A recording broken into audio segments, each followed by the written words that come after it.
لبيته الطيبين الطاهرين اللهم صل على محمد وآل محمد. السلام عليكم ورحمة الله وبركاته. Tonight we'd like to speak about the theory of evolution as it pertains to the evolution of human beings, and whether that is supported by the Quran or that is not supported by the Quran. Generally, as we are growing up, we are taught that we have been created from one man and one woman, and that is Prophet Adam and Lady Hawa. We are also taught that they had no father and they had no mother, and that from their children came about the human race. And in fact, the Quran even calls us Bani Adam, meaning the children of Adam.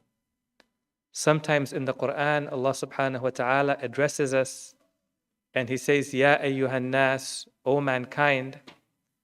Sometimes He addresses us and says, Ya bani Adam, O the children of Adam. Okay. But then we find in the 19th century, there was a scientist by the name of Charles Darwin. And he developed a theory called the theory of evolution. And the question that he had in mind is that when he looked around him, he saw that there were a multitude of species. In fact, there are thousands and thousands of species. And the question that came to his mind is, how did the multitude of species come about to be? What caused all the diversity that we see within the animal kingdom? Were they always like this from the first day? Or did they somehow evolve into the species that are there? And so he proposed a theory called the theory of evolution, whereby he tried to explain the diversity of species by saying that these species had evolved from more primitive species, tracing them all the way back to about 2.7 billion years ago, when the first cell starts to emerge on this earth. Now, our focus tonight is not on evolution as a whole. Our focus tonight is on the evolution of the human being. And according to these scientists, the evolution of the human being starts around 6 to 7 million years ago. There's a very interesting website of the Smithsonian Museum. And they have a page over there that has an interactive timeline of human evolution. It's a very interesting page to look at. And they show at different timelines what type of technologies developed, what types of abilities developed within human beings, and where were they developing as well. So they say around 6 to 7 million years ago is when we start seeing the first bipedals. These apes that are able to walk, but sometimes they are on all fours as well. And then around 4 million years ago, we now start seeing these beings which look like human beings, close to being human beings, or having some similarities with current human beings, that are completely bipedal. Okay? Now, I know we are going through a little bit of science and a little bit of history at the moment.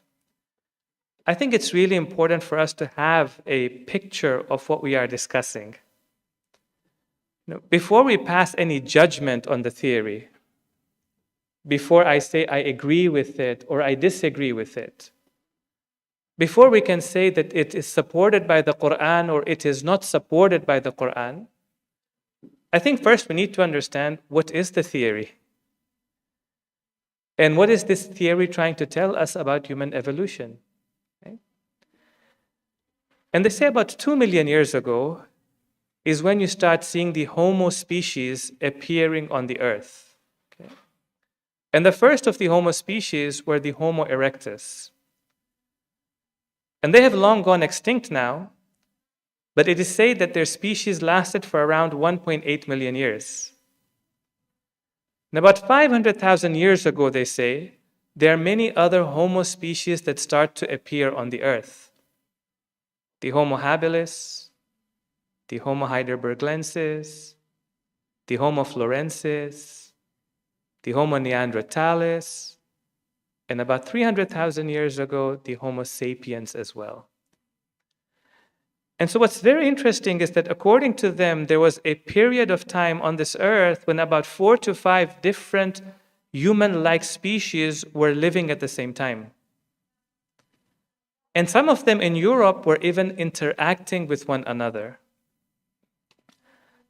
National Geography has a project called the Human Ancestry Project. And if you are willing to share with them your DNA, they ask you to take a swab of your mouth and mail it to them. And if you mail it to them, they try to break down your DNA and tell you more about your own ancestry. So what's interesting is that they would be able to tell you how much of your ancestry comes from, let's say, the Indian subcontinent, what percentage of it comes from West Asia, what percentage of it comes from East Asia, Southeast Asia. Now, one of the interesting informations they seem to claim that they can give you is they can also tell you how much of your ancestry is Homo sapien and how much of your ancestry is also Homo neanderthalis. Because they believe that there was a time in Europe that not only they lived and shared the same space, but there was a time when they also had families together. Okay? In any case, about 300,000 years ago, the Homo sapiens appear on the earth. And about 100,000 years ago, they say, is when they start coming out of Africa. So Africa is considered to be the cradle where all of this life starts to appear and growth starts to appear. But about 100,000 years ago or so is when they start coming out of Africa, going into what we call the Middle East or West Asia now, and then spreading out all over the world. Okay? And one last important time in this timeline is that about 12,000 years ago is when the human beings generally go from being hunters and gatherers to being now people who settle, and they have farms, and they do agriculture. Okay? And that's important to keep in mind some point when we are wanting to study the story of Habil and Qabil. Maybe it also has a role to play in that as well. In any case, this is the picture that they draw of the evolution of the human being. And for Muslims, this raises for us a number of questions. Now, we're not going to look at all of the questions tonight, but I do want to look at 2 of the questions. The first question I want to look at is, according to the Quran, were there any human beings before Prophet Adam? And does the Quran support the idea that there could have been human beings before Prophet Adam came on this earth? Because when we look at the theory of human evolution, we see that there are many different human-like species that appeared on this earth before human beings appeared on the earth, according to the scientists. And secondly, if there were other human species before the Homo sapiens, then our Adam, our Prophet Adam, the one who is Abul Bashar, who is known as the father of human beings, is he a product of evolution? Did he have a mother and a father? Or did he not have a mother and a father? And if he didn't have a mother and a father, then what conclusive evidence do we have from the Quran whereby we say, no, Adam did not have a mother or a father? Okay? Now, some of these discussions that we're going to have today are going to be a little bit technical discussions. And we'll try not to make them very technical. We want to look at some of the verses of the Quran and see what meaning can be taken from these verses of the Quran. But one thing is important for us.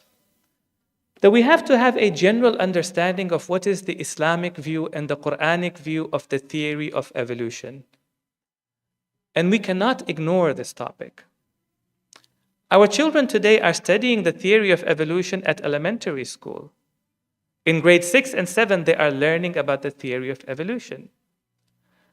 So imagine if you have a child, and from Monday to Friday, they go to public school. And in public school, they're being taught that human beings evolved from more primitive species. Right? And then on the weekend, they go to madrasa.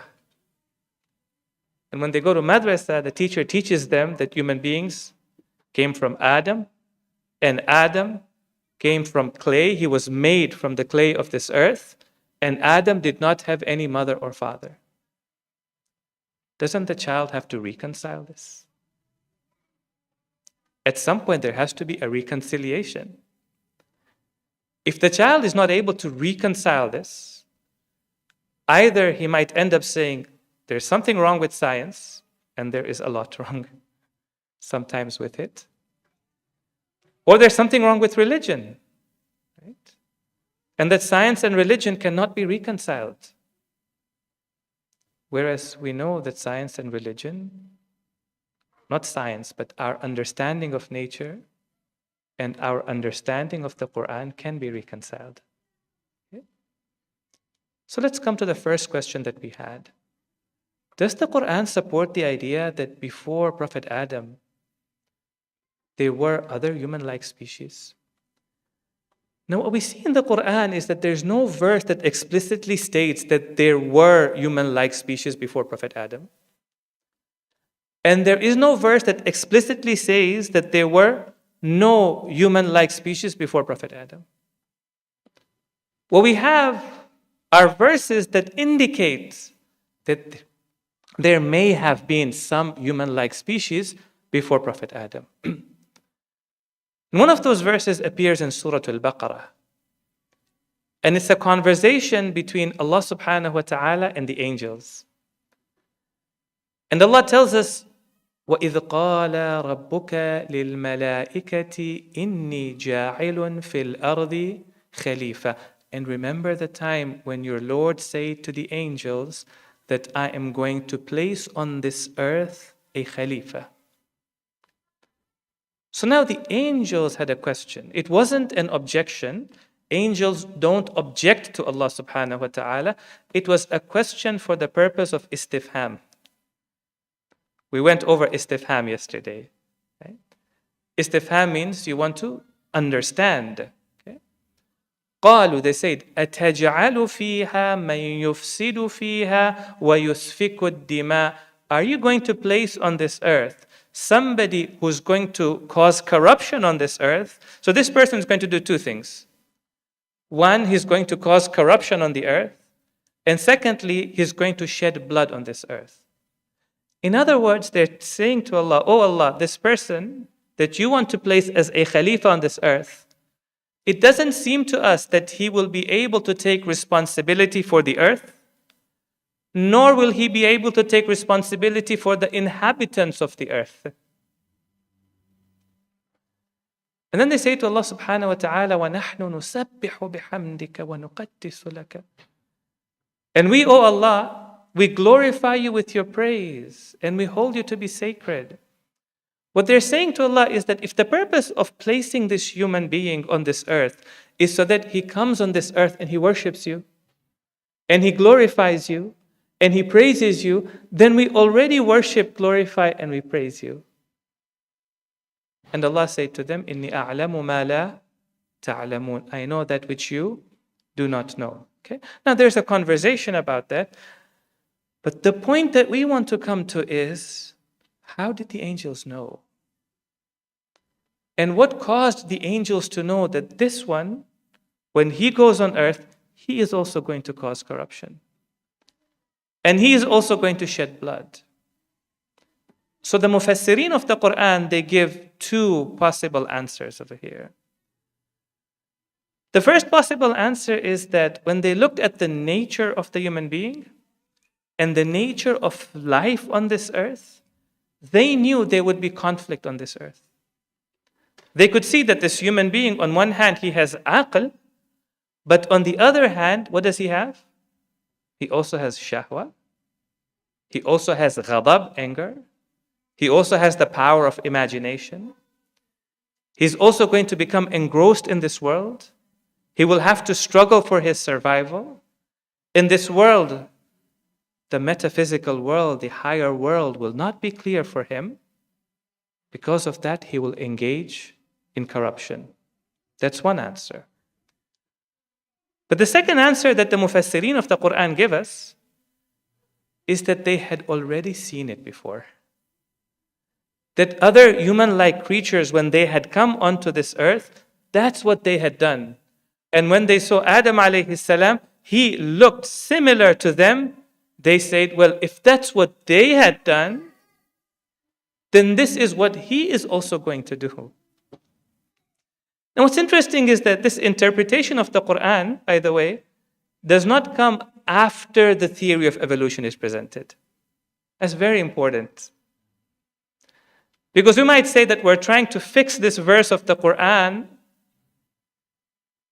to go in line with the theory of evolution. Or the theory, let's not call it evolution right now, let's say the idea that there were human-like species before Prophet Adam. So in the tafsir of Al-Ayyashi, which is a tafsir that is written about 1,000 years ago, right? So around the 4th century after Hijrah. Right? He quotes a hadith from the 6th holy Imam, Imam al-Sadiq alayhi afdalu salati wa salam. Allahumma salli ala Muhammad.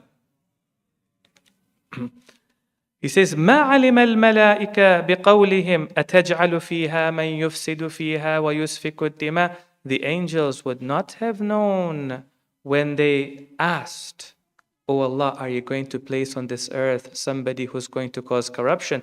They would not have known لولا أنهم قد كانوا رأوا من يفسد فيها ويسفك الدماء. Had they not seen, had they not observed those who had already come on this earth and already caused corruption on this earth and already shed blood between each other on this earth, had they not seen examples of it before, they would not have also known that this one may also do something similar to it. Okay. Now there are other ahadith we're going to look at today from the Ahlul Bayt alayhim as-salam that tell us that there were other beings before Prophet Adam. Okay? But now I want to look at a second set of verses in the Quran. And the second set of verses, they tell us that human beings had stages of development. Now, what are these stages of development? We're going to come to them. Okay? But human beings had stages of development until he became a human being. The first example comes from Surah Nuh. In Surah Nuh, Allah subhanahu wa ta'ala tells us about the conversation that Prophet Nuh had with Allah. And he was telling Allah subhanahu wa ta'ala about his struggles in the community. So he says, Oh my Lord, inni da'awtu qawmi laylan wa nahara. I called out to my community day and night. فَمَا زَادُوهُمْ إِلَّا فِرَارًا. But instead of coming towards me, what did they do? They went away from me. Okay? So he explains how he called out to them. It's a very beautiful section of the Quran because it teaches us how to do tabligh. It even teaches us how to talk to our children as well. Right? For example, he tells Allah, فَقُلْتُ لَهُمْ اسْتَغْفِرُوا رَبَّكُمْ إِنَّهُ كَانَ غَفَّارًا. I tried to be very hopeful with them. I never allowed hopelessness to come into them. I never allowed anyone to think, if for 80 years I have disobeyed Allah, then there is no hope for me. No, my message to them always was, if you seek forgiveness from Allah, you will always find Allah subhanahu wa ta'ala to be abundantly forgiving. غَفَّارًا. Not only He will forgive you, يُرْسِلِ السَّمَاءَ عَلَيْكُمْ مِدْرًا. Now, one of the things he tells Allah subhanahu wa ta'ala is, "Oh Allah, I also tried to present logical arguments to them. And they wouldn't listen to my logical arguments. So I say to them, مَا لَكُمْ لَا تَرْجُونَ لِلَّهِ وَقَارًا. Why do you not venerate God? Why do you not respect Him and listen to Him? Why should they do that? وَقَدْ خَلَقَكُمْ أَطْوَارًا. Whereas Allah is your Lord, and your Lord has created you in stages. He has created you from one tawr to another, from one state to another state until you became human beings. And the question in this verse of the Quran is, what are these stages that Prophet Nuh is referring to? And again, there are two interpretations here. The one interpretation is to say it is referring to the stages of human growth when that human being is in the womb of his mother. He goes from being a clot of blood to becoming a fetus and then a human being over a period of 9 months. And these stages have been documented, and perhaps these stages have also been mentioned in the Quran as well. That's one interpretation. The second interpretation says that it's not necessarily speaking about a human being, but maybe it's speaking about human species as a whole. That just as a human being had stages of growth, even human species, until we came to having Homo sapiens, there were stages of human-like species until we finally reached the Homo sapiens. Okay? Now, time is, of course, always running out. There are verses of the Quran that not only now speak about human being, but they talk about bashar, humanity as a whole, and how Allah subhanahu wa ta'ala created bashar. And it's very interesting, in those verses of the Quran, Allah subhanahu wa ta'ala talks about 3 to 4 stages of growth. Now, unfortunately, we're not going to have the time to go into those 3 or 4 stages of growth, right? But it would also seem to suggest that there were stages of growth for them as well. Okay. Now, when we come to the ahadith of the Ahlul Bayt alayhimus salam, what the ahadith tell us is that, yes, there were human beings before Prophet Adam. And they came one after another. Okay. And they followed one another. Okay. But the hadith of the Ahlul Bayt, nor the ayat of the Quran that I read for you right now, necessarily say that this happened through a process of evolution. Okay. They could be open to the idea of evolution, but they don't necessarily say that they came through a process of evolution. For the sake of time, I'm just going to read one hadith for you and then move on to the last discussion we want to have. This hadith comes from our 6th holy Imam, Imam al-Sadiq alayhi afdalus salati was salam. Allahumma salli ala Muhammad wa ali Muhammad. He said, لَقَدْ خَلَقَ اللَّهُ عَزَّ وَجَلَّ فِي الْأَرْضِ مُنْذُ خَلَقَهَا سَبْعَةَ عَالَمِينَ. From the time that Allah subhanahu wa ta'ala created this earth, He created 7 alams. Now, alam over here refers to the world of intelligent beings. 7 types of intelligent human species that lived on this earth. Okay? We have other ahadith which speak about Allah created millions of worlds. You know, those ahadith are important because in the past, when people would look up to the sky, they would think of them as stars, but would they also think that these are planets or these stars have planets in them? This hadith clearly mentions that. It also mentions 1 million types of species also have come before you. and you are the last of them. But in this hadith, it says on this earth, 7 type of intelligent worlds or 7 type of intelligent beings. لَيْسَ هُمْ وُلْدَ Adam. They are not the children of Adam. They came before Prophet Adam. Okay? مِنْ أَدِيمِ الْأَرْضِ. They come from the elements of this earth. They were organic beings. So don't think of them as the jinn. No, they are organic beings that came from the elements of this earth. فَأَسْكَنَهُمْ فِيهَا. Allah subhanahu wa ta'ala caused them to live in it. وَاحِدًا بَعْدَ وَاحِدٍ. One of them after another. One following another. Okay? Now this doesn't necessarily imply evolution. Okay? But it says one came after another. مَعَ عَالِمِهِ. Each of them in their own world. ثم خلق الله عز وجل آدم أبا هذا البشر وخلق ذريته منه. Then Allah created Adam, who is the father of humanity today, of human beings, and his progeny came from him. Which brings us now to the discussion on Prophet Adam. Prophet Adam himself then, is he a product of evolution, or Allah subhanahu wa ta'ala created him without a mother and without a father? That his creation was a miracle of Allah subhanahu wa ta'ala. And if his creation is a miracle, what proof do we have in the Quran? Okay? We have verses in the Quran where Allah says, before Allah created Adam, right, he created him from clay. Okay? And the apparent meaning of those verses also is that Allah created Prophet Adam from clay itself directly. But is there any verse that can conclusively say that it's not possible for Prophet Adam to have a mother or father? Okay? And the answer is yes. Ayatollah Javadi Amuli points to one particular verse of the Quran.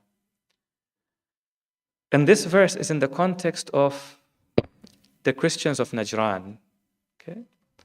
When the Christians of Najran came to the Holy Prophet, and they were claiming that Prophet Isa is the son of God. And their argument was that Prophet Isa is the son of God because he doesn't have a father. Then revelation came down. And the verse that came down to the Holy Prophet is, tell them, إِنَّ مَثَلَ عِيسَى عِنْدَ اللَّهِ كَمَثَلِ Adam. Surely the example of Isa in the eyes of Allah subhanahu wa ta'ala is like the example of Adam. خَلَقَهُ مِن تُرَابٍ. Allah created Adam from clay, and then he said, be, and so Adam was. Now let's think about it for a moment. If the creation of Prophet Adam was not a miracle, and the creation of Prophet Adam happened through natural means, and therefore Prophet Adam had a mother and a father, then doesn't this argument break down? Then the example of Prophet Isa is no longer like the example of Prophet Adam. There is no shabahat. There is no resemblance between them. He didn't have a father, but Adam had both a mother and a father. The only way this argument works is if we're able to say to the Christians that, look, Allah subhanahu wa ta'ala, the way He can create Adam without a mother and a father, then it is even easier to create somebody without a father. And if you're going to say that Prophet Isa deserves to be called the Son of God because he didn't have a father, then what about Adam? For he didn't have a mother or a father. But all that argument breaks down the moment you say Prophet Adam had a mother and a father. That's one example in the Quran. There are other examples which can clearly show us that no matter how other human species came about to be, Adam alayhi salam himself, the Prophet of God, was created as a miracle of Allah subhanahu wa ta'ala. Now obviously that raises the question then, how do you explain it scientifically? And what do you say to the scientists? And the response is twofold over here. The first response is that we don't have to explain it scientifically. Science also will have an issue with the idea that Prophet Isa was born without a father. We don't reject the fact that Prophet Isa was born without a father. The Quran is very clear about it. The same with Prophet Adam, right? Science can tell us how normally things happen. It can't say this is exactly how it happened in the case of Prophet Adam. But secondly, and I'll leave the second part up to you, is I mentioned to you at the beginning of today's lecture that there is a project under National Geographic. And there's a scientist there by the name of Spencer Wells. And he has collected DNA from around the world. And he's tried to study this DNA, right?